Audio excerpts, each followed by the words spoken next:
Hello everyone, I hope you are doing well. Today we will talk about how to fix or how to solve the problem of autoclose on the application of Gmail. We click on settings.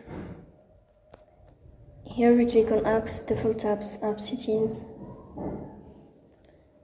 When above you will search for Gmail app.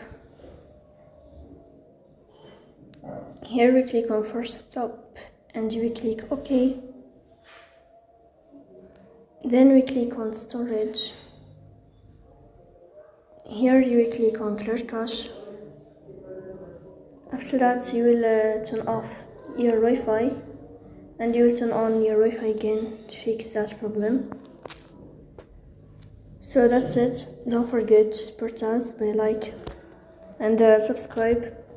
See you next time in another video, and thank you for your watching and your attention.